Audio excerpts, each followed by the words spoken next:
Viagem pelo Museu de Macau. Um programa do Centro Científico e Cultural de Macau, na Rádio Freguesia de Belém.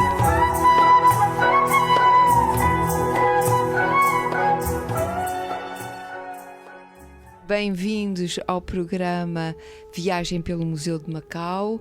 Hoje temos a honra de ter como entrevistado o professor e investigador Vítor Manuel Ramon Fernandes, que é professor auxiliar de Relações Internacionais na Universidade de Lusíada de Lisboa.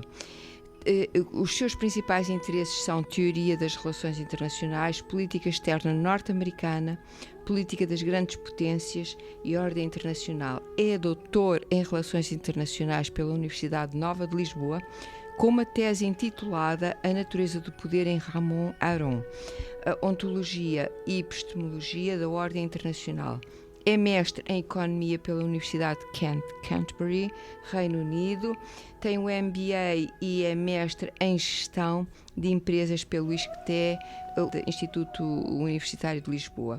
É licenciado em Economia pela Nova School of Business and Economics, da Universidade Nova de Lisboa. É auditor de Defesa Nacional do curso de Defesa Nacional de 2005-2006 pelo Instituto de Defesa Nacional. Foi professor visitante na Universidade de Cambridge, Departamento de Politics and International Studies no Reino Unido, durante os anos 2014, 2015, 2015 e 2016, e assistente em Jesus College, Reino Unido, no ano letivo de 1986-87. É membro do Orphan's College na mesma universidade. Foi também Visiting Scholar na Universidade de Cambridge de 2015 a 2018.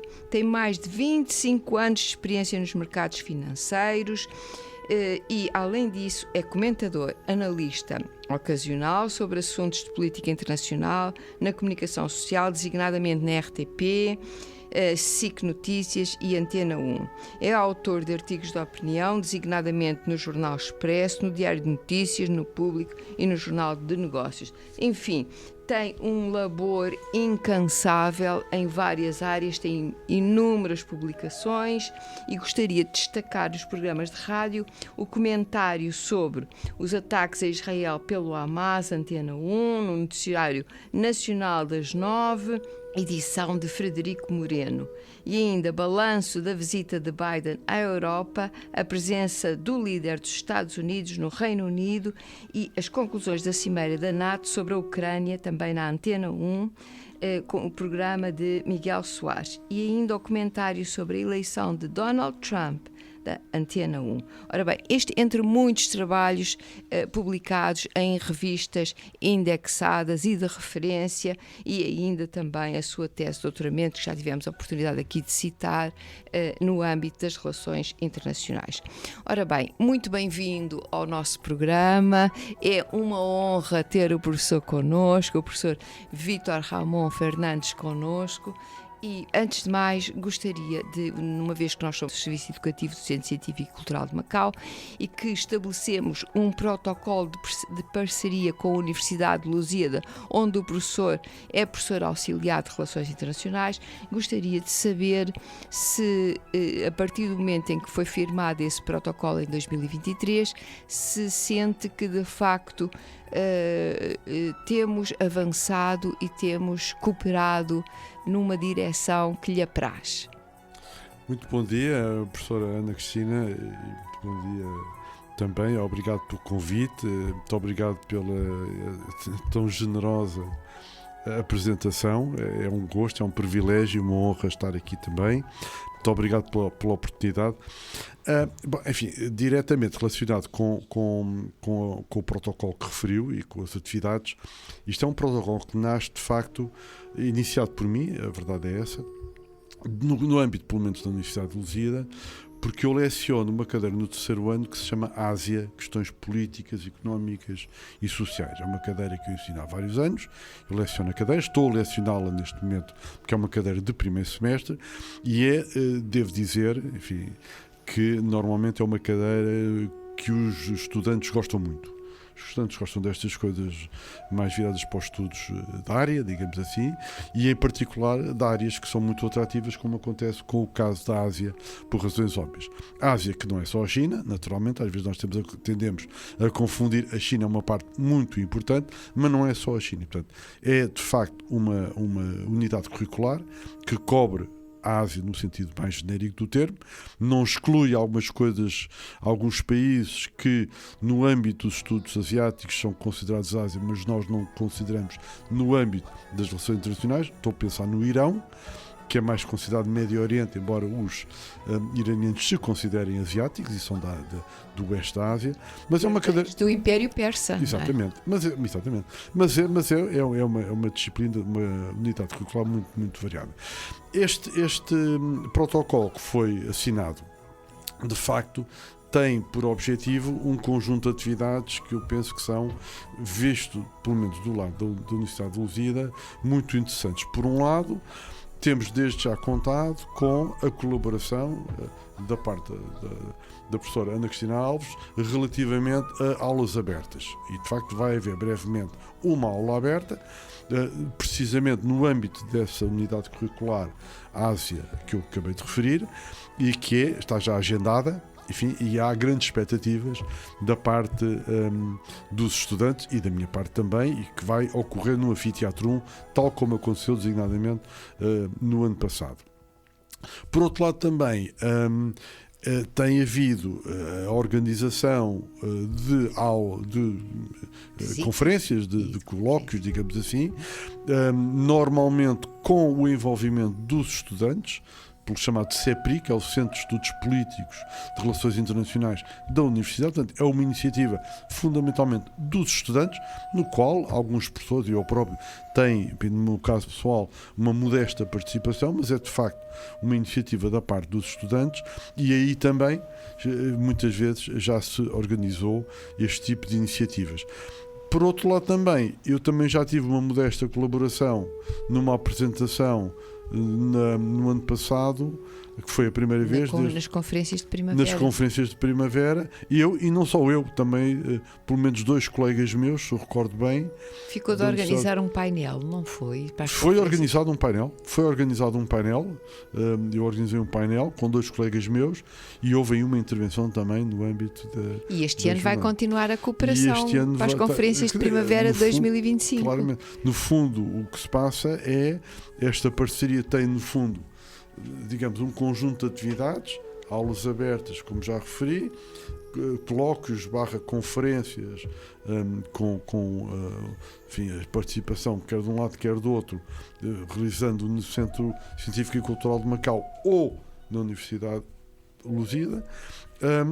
Enfim, este tipo de iniciativas e outras poderão surgir.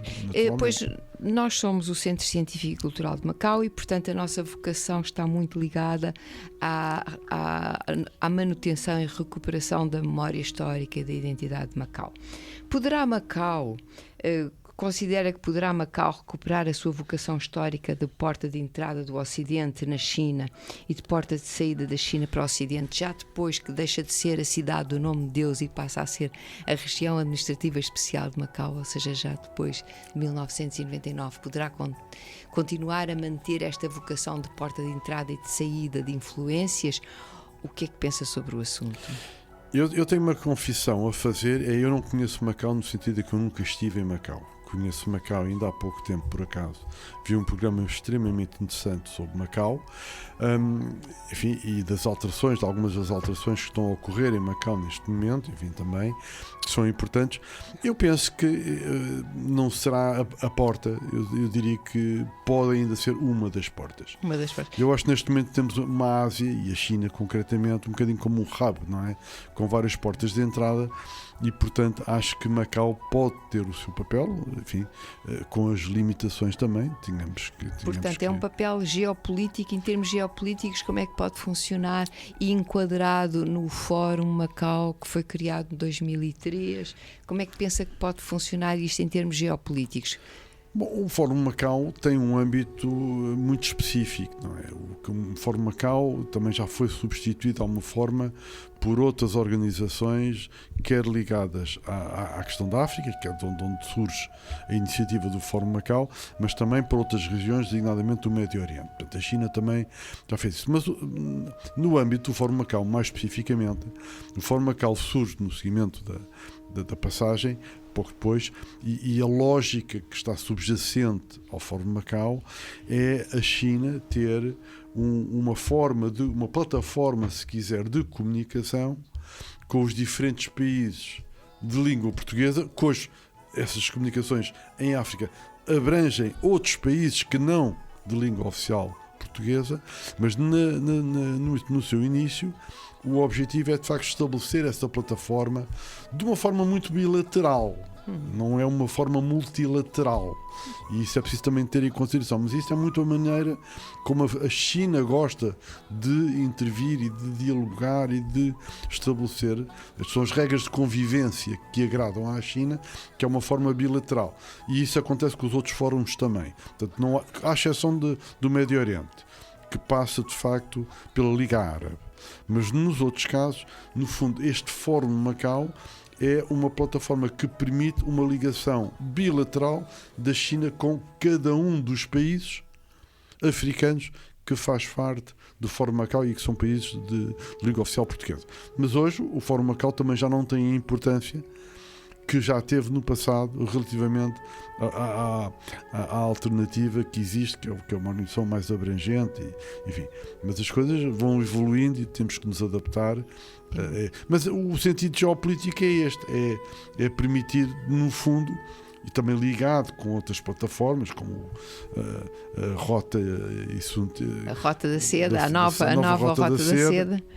E outras iniciativas da China, no fundo é a China ligar-se a outras regiões para além da Ásia, mas também a Ásia, de forma, enfim, a ter a sua influência do ponto de vista geopolítico e geoestratégico. No fundo é disso que se trata no âmbito da ordem internacional, da presente ordem internacional, que está de alguma forma a ser contestada também através de tudo isso. Ora bem, e a propósito, agora que mencionou a nova Rota da Seda, uma ideia muito acarinhada pelo atual presidente chinês Xi Jinping, que foi desenvolvida a partir de 2013 consistentemente e depois a partir de 2017 com muita força até à pandemia, tendo parado na pandemia por motivos óbvios, não é? Pergunta-se, portanto, isto tem a ver com poder e tem a ver com uma reorganização mundial do poder. Então, como é doutor em Relações Internacionais pela Universidade Nova, com uma tese intitulada como eu já disse, A Natureza do Poder em Ramon Aron, a Ontologia e Epistemologia da Ordem Internacional, considera que a natureza do poder é suscetível de repartição, ou seja, que é possível existirem grandes atores no âmbito internacional, múltiplas potências podem coexistir com uma superpotência ou várias ou não. Portanto, o poder é suscetível de repartição. Neste momento, em termos de poder, o que é que nós temos? E para o que é que nós nos podemos preparar? Bom, eu vou dividir a resposta em duas partes. A primeira, mais diretamente relacionada com a questão que me coloca e que tem a ver, de facto, com as questões da ordem internacional no âmbito do sistema atual, do sistema internacional. E, de facto, nós tivemos durante a Guerra Fria um mundo bipolar, tanto que todos conhecem e todos recordam, liderado pelos Estados Unidos de um lado e a União Soviética do outro, separado pelo famoso Muro de Berlim, mas é verdade que desde o fim da Guerra Fria nós entramos num mundo unipolar. No fundo, nós temos uma verdadeira única superpotência. O que isso significa não é que não há outras potências, mas é que há uma superpotência que se destaca por diversas razões e características de todas as outras. Designadamente, o seu poder militar, no sentido da sua capacidade de intervir em mais do que uma região para além daquela onde está inserida. Só os Estados Unidos têm esta capacidade, a China tem, mas a intervenção limita-se ou limitar-se-ia à sua região. Portanto, esta capacidade que os Estados Unidos têm é única atualmente. Há outras potências, nós podemos dividir as coisas da forma que quisermos, quer dizer, porque também podemos dividir aquelas potências médias que têm capacidade nuclear e as que não têm. Há aqui várias formas de partir o bolo, se me permite a expressão. Mas entrando aqui na questão da unipolaridade, de facto nós temos esse sistema, para o bem e para o mal, com um conjunto de valores, que são os valores liberais norte-americanos, ocidentais, se quiser, de uma forma mais ampla, mas que, objetivamente, estão a ser contestados atualmente, desde há algum tempo, e em particular pela China, mas não só, pela China, pela Rússia, por um conjunto de outros países, que de facto não partilham, ou não partilham da mesma forma, de todos, ou de vários, ou da maioria, se quiser, desses mesmos valores. E, portanto, há uma contestação que é feita e que está a ser de uma forma... E, no entanto, esses valores, por exemplo, quando são contestados por eles, por potências que elas próprias não se identificam em termos de valores. A Rússia e a China não têm nada a ver em termos de valores, ou o Irão não tem nada a ver com a China em termos de valores, não sei se tem com a Rússia ou que não, se não, mas com a China não tem de certeza. Sim, mas eu acho que a contestação eu por acaso tenho uma visão um bocadinho diferente, que é nós achamos que a contestação a esta ordem tem que ser feita por uma homogeneidade, como se esta ordem também fosse homogénea, que não é. E porque nós temos de ter algum cuidado, nós também não somos todos americanos, se calhar nem queremos ser. Também queremos manter algumas diferenças. Há uma partilha de uma matriz comum, mas não somos iguais. Do outro lado, se me é permitida a expressão, também há uma grande heterogeneidade, é verdade, mas há uma oposição clara a uma hegemonia com uma determinada lógica de valores, que, enfim, e uma hegemonia que também se faz sentir sob vários efeitos, até de económicos, etc. Isto não é só valores, mas é outras questões também de natureza material e que de facto são contestadas por variedíssimas razões, porque há aqui uma partilha também nas organizações internacionais, há aqui todo um conjunto de intervenções, também há uma vontade de ter uma voz mais forte, ter um lugar maior, uma cadeira maior à mesa de negociações. Portanto, a contestação também é sobre estas questões e está a acontecer. E está a acontecer e vai continuar, certamente, apesar da heterogeneidade dos valores que possam existir dos vários países que estão desse lado. E muitos que englobam também não só potências, mas mesmo aqueles que se consideram o sul global, que é uma expressão que alguns utilizam, para, enfim, ir buscar um conjunto de outros países que, não sendo potências internacionais, enfim, também querem ter o seu valor, enfim, reconhecido de alguma forma e os seus interesses nessa ordem internacional. Portanto, essa é uma questão. Eu queria só fazer uma nota em relação ao meu doutoramento, é em teoria.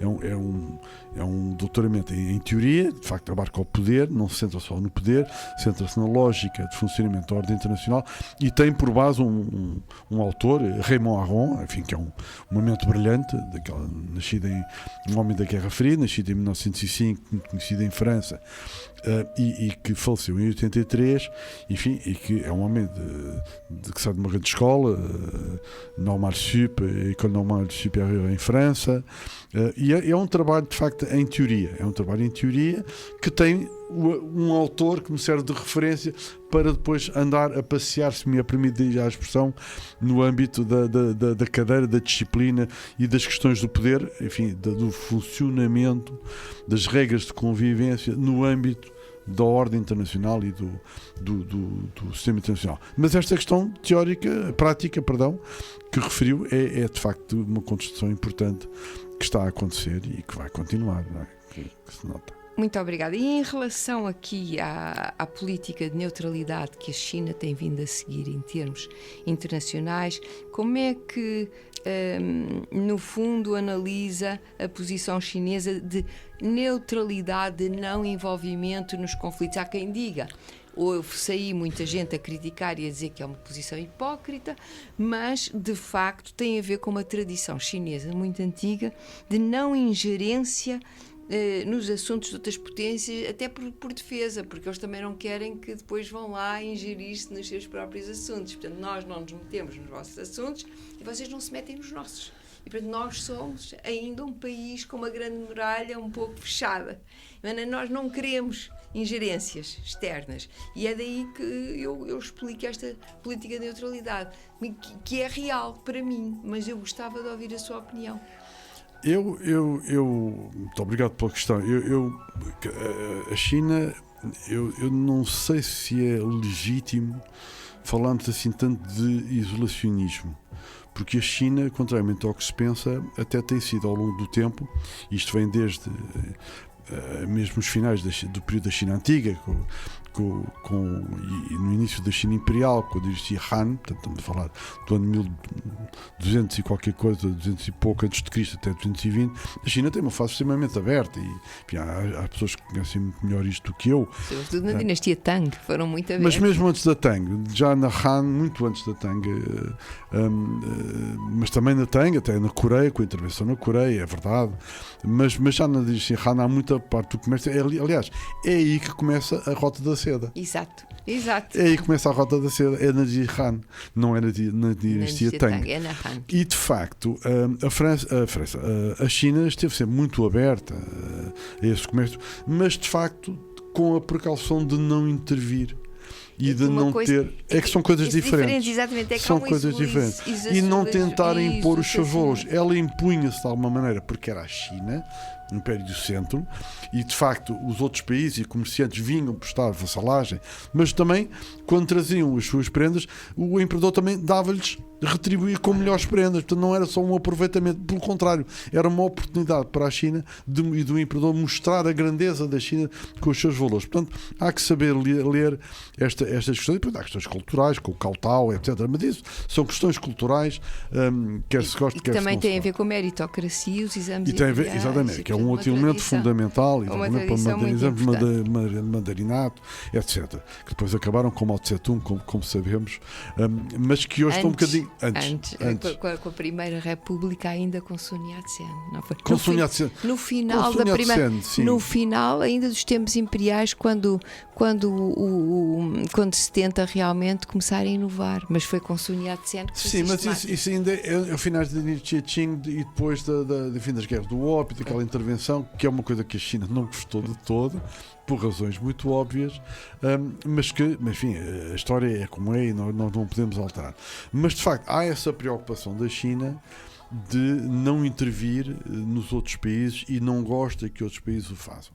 Bom, eu não considero que seja uma posição hipócrita, é uma posição, a China gosta de ter a sua influência naturalmente como qualquer outro país, mas não tem esta preocupação ou esta vontade ou sentir o direito de impor os seus valores a outros países, como outros países têm, designadamente os Estados Unidos, muito frequente. Não há esta lógica de ter de o fazer. E não faz, e não tem feito.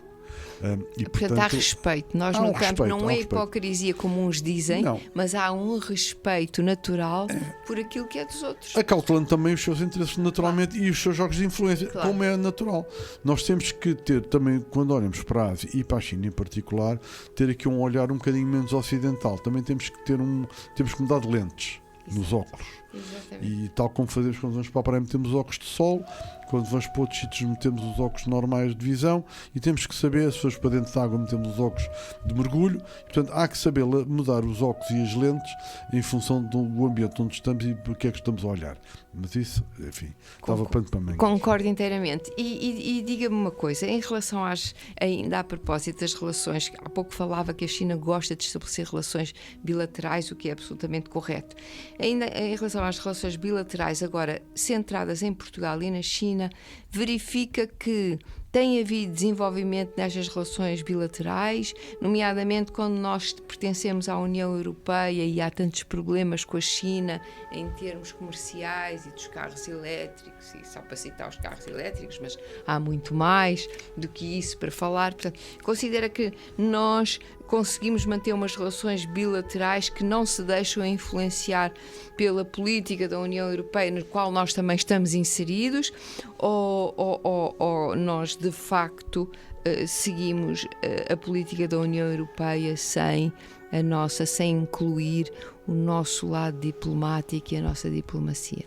Nós temos, acho que conseguido e manter uma lógica dual aqui, que é, no fundo, estando perfeitamente... Eu não sou um perito na matéria, devo dizer desde já, mas do que é o meu conhecimento, nós temos conseguido manter a nossa ligação naturalmente à União Europeia e respeitar aquilo que é a política nesta matéria e noutras, naturalmente, da União Europeia, mas ao mesmo tempo, como também aconteceu no passado, soubemos também sempre explorar a nossa diplomacia à nossa maneira e estabelecer as ligações, enfim, até porque nós temos uma história com a China, como temos com outras partes da Ásia, como o Japão, que outros países não têm. Mas a lógica, e por aí nós temos conseguido, acho eu, até porque faz todo sentido do meu ponto de vista. A política da União Europeia relativamente à Ásia, muito diferente da dos Estados Unidos, que tem uma posição e tem tido uma posição mais preocupada com aspectos geoestratégicos e da ordem internacional e de influência no sentido mais de poder, se quiser. A política da União Europeia tem sido uma lógica comercial. Desde que haja aqui comércio e lógica comercial e desenvolvimento e oportunidades, está tudo mais ou menos bem. Portanto, não há essa lógica, nós não temos essa cultura geopolítica e geoestratégica que os norte-americanos têm. Portanto, a nossa política é dessa natureza. Claro que, e tudo tem corrido de alguma forma bem, até porque o mercado chinês é um mercado muito apetecível por razões óbvias. Claro que isto também tem um senão, e os Estados Unidos também estão a ver o senão. É que neste momento os chineses, de facto, conseguiram adquirir uma inovação e um know-how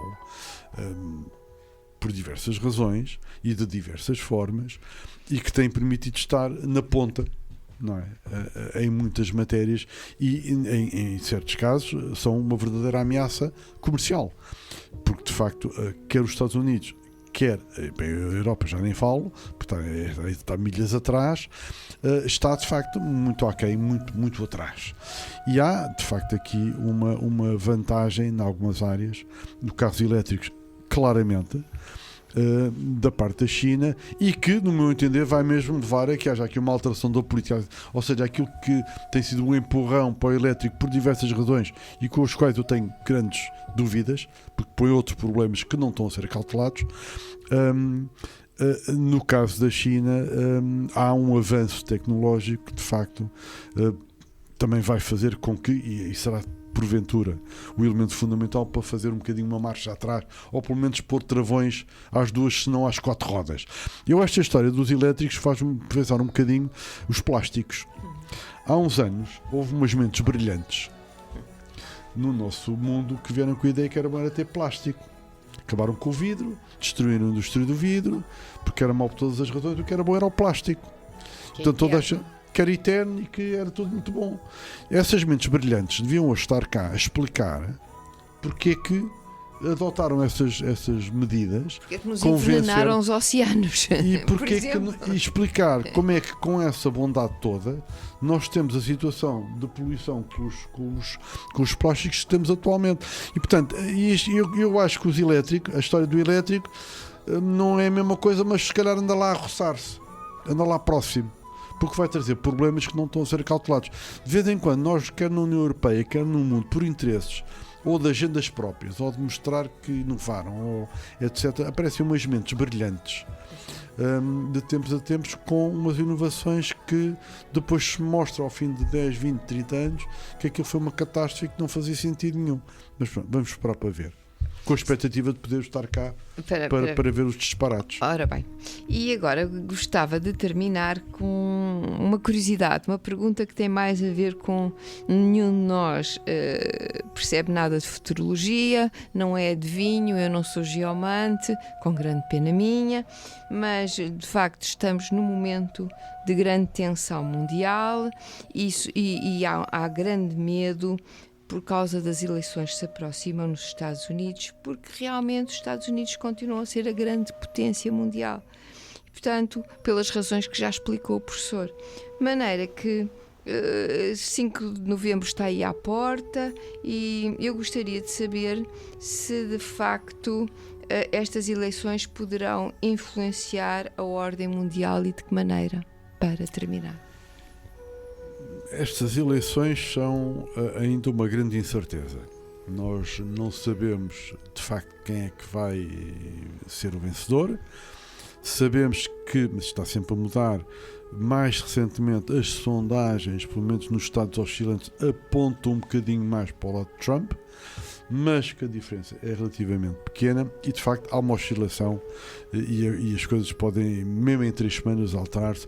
E há uma grande incerteza relativamente no próprio dia das eleições. Há muita gente que já está a votar também, já sabemos isso, mas no próprio dia do 5 de novembro, concretamente, se determinadas faixas vão deslocar ou não vão deslocar, se vão ou não vão. Mas isso terá a ver com a mentalidade patriarcal vigente nos Estados Unidos? Tem a ver com outras questões. Tem a ver, por exemplo, com o caso do Michigan, que tem uma população muito ligada ao Médio Oriente, com fortes ligações familiares. Se, por exemplo, vai querer ou não penalizar Kamala Harris por não se estar a distanciar de Biden na política que tem tido com Israel relativamente a Gaza e agora ao Líbano também, se por isso vale a pena deslocarem-se ou não vale a pena deslocar, ou se ficam em casa e não votam em ninguém, isso pode marcar uma diferença. Há também depois, enfim, noutras questões ligadas à imigração, onde claramente Trump tem uma vantagem no dossiê. Então, há muitas incertezas também em relação às mulheres. Agora depois é as mulheres, depois é os homens negros, depois é enfim, há muita incerteza e de facto podemos vir a ter um ou outro no entretanto. Eu acho que nenhum deles é brilhante. E portanto não há aqui um jogo de bom e mau. São os dois maus, com diferenças para um lado e para o outro, mas eu acho que não há grandes espingardas nem de um lado nem do outro. Acho, no entanto, que em algumas matérias poderá haver algumas alterações significativas. Do lado de Trump, nós já tivemos um pouco essa experiência com alguma lógica mais unilateralista da parte dos Estados Unidos, relativamente, por exemplo, à NATO, a obrigar a que os europeus façam um bocadinho mais de despesa de acordo com aquilo que são os compromissos, não mais nem menos. Eu não sou daqueles que têm uma visão de que a política externa de Trump tudo é mau, porque não é. Nós temos que saber distinguir a natureza da pessoa das políticas, temos que saber analisar as políticas sem olhar para as pessoas. A bondade ou a maldade das políticas em si. Há políticas de Trump que têm valor e há políticas de Trump que não têm valor nenhum, tal como há do lado dos outros candidatos, no caso da Kamala Harris. E, portanto, há que ter cuidado sobre isso. Agora, de facto, a natureza da pessoa é o que é, e em termos de política interna, etc. Mas em termos de política externa, unicamente, há aspectos que, designadamente, a não andar a intervir e a criar guerras, como o Partido Liberal tem feito ao longo do tempo com vários presidentes, é algo que, por exemplo, eu valorizo. Partido Democrata, peço desculpa. Eu valorizo esse aspecto. E, portanto, há que ter aqui também cabeça de pés. É um ponto que normalmente as nós olhamos para as a pessoas. Favor de Trump é justamente o não criar a possibilidade de não criar guerras. Aspectos. Há outros aspectos maus, mas este aspecto, pelo menos, não é mau.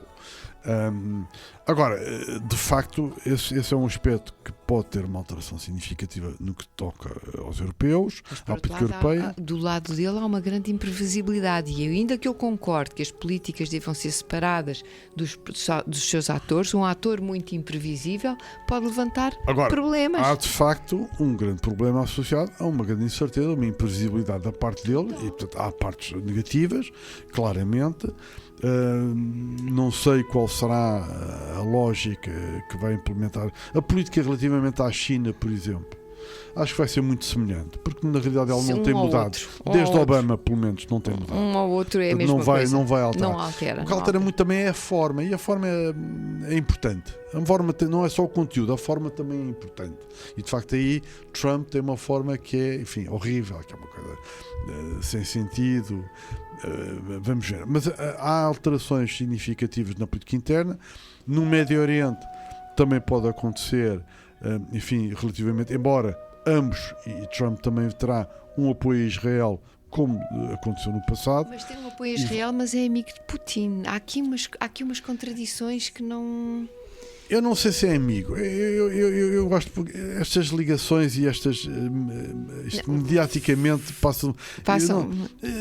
Eu não sei se é amigo. Há uma relação, há um reconhecimento de que a Rússia tem os seus interesses, que a Rússia é uma grande potência, quer se queira, quer não, é o maior país do mundo, não pode negligenciar e não se pode esperar que a Rússia seja um vassalo dos Estados Unidos, como a Europa é, por exemplo.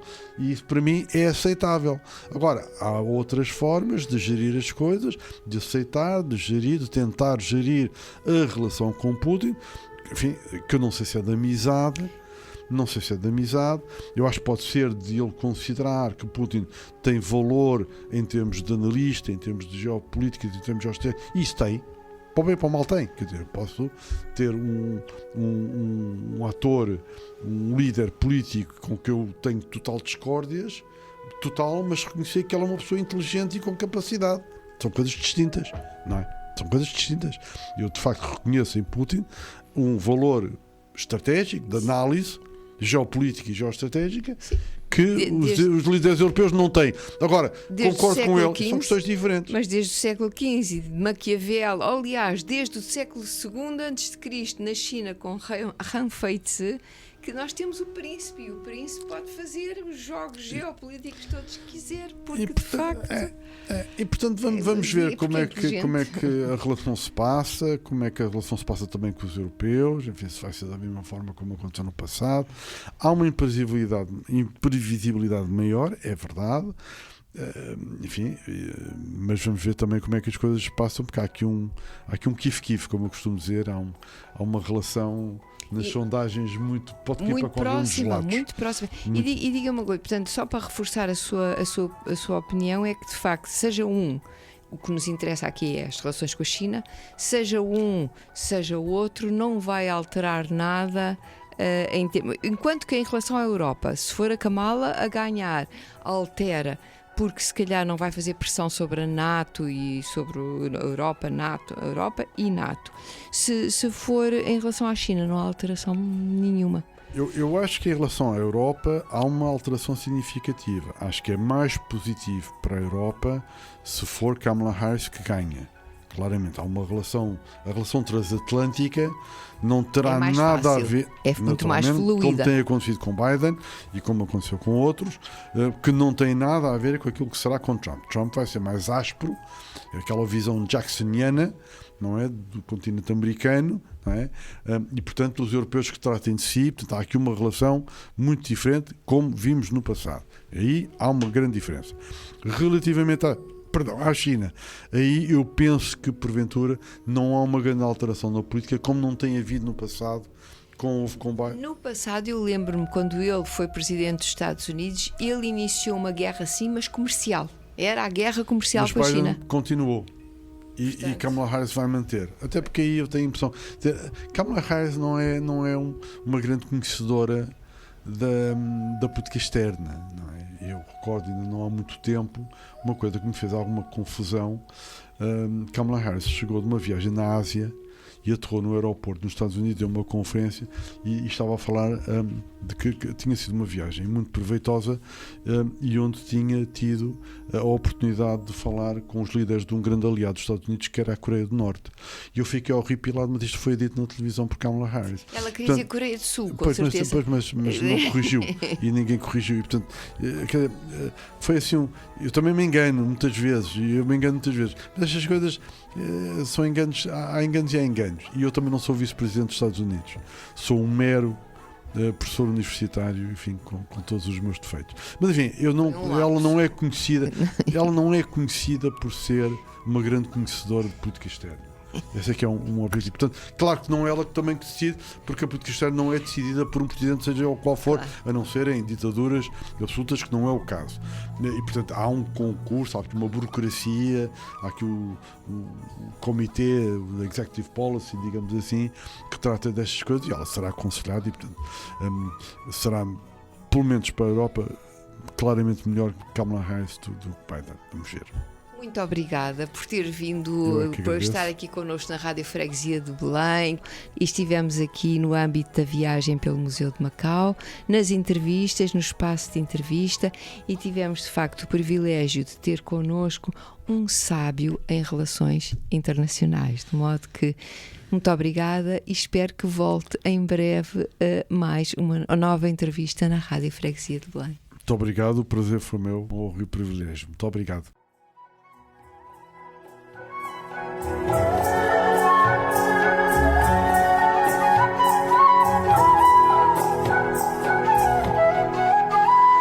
Venha visitar-nos. Estamos à sua espera.